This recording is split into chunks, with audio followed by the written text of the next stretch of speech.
It's so predictable and it's such an insult to our intelligence. You trust the ABC, don't you, to push the anti-nuclear cause and push it even to children to make them fear nuclear power.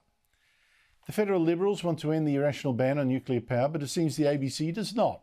Here is some of its Behind the News program, it's meant for children, discussing this terrible idea.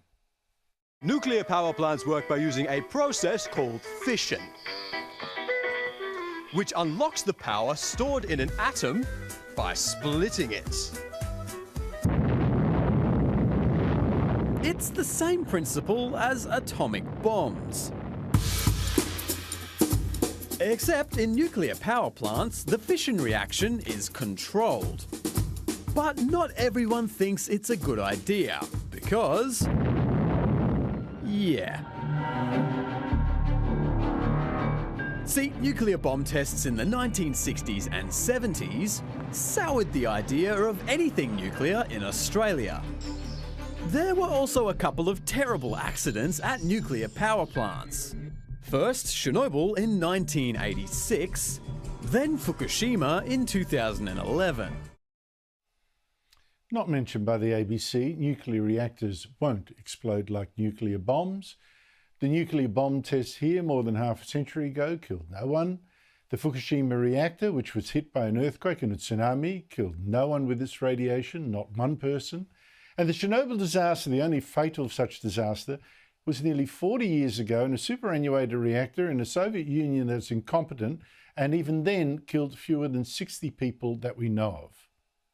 Joining me on Newswatch is Sophie Ellsworth, media writer for the Australian newspaper.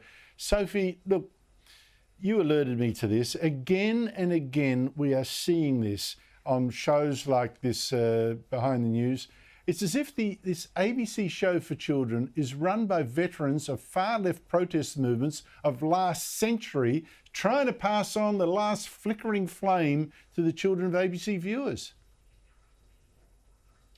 Well, Andrew, my issue with these stories that Behind the News, this children's program put out, is this is going into classrooms, this is going into the youngest generation in this country and basically brainwashing them that this is a bad idea. Now, if this report was balanced and said the pros and cons of wind and solar energy, the pros and cons of nuclear energy, I think that's fair and balanced, but it's never fair and balanced. And Andrew, we've spoken many times over the years about these behind the news reports that these children see, and often, Andrew, it leaves them being terrified that, in this case, nuclear energy is a shocking thing and it's something that Australia shouldn't adopt.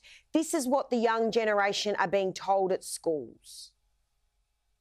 And you've followed this Behind the News series more closely than I have, but I've got to say, I haven't noticed one yet that's been accused of being too conservative, but everyone we've found to talk about has been far left. I mean, who's in charge of the ABC?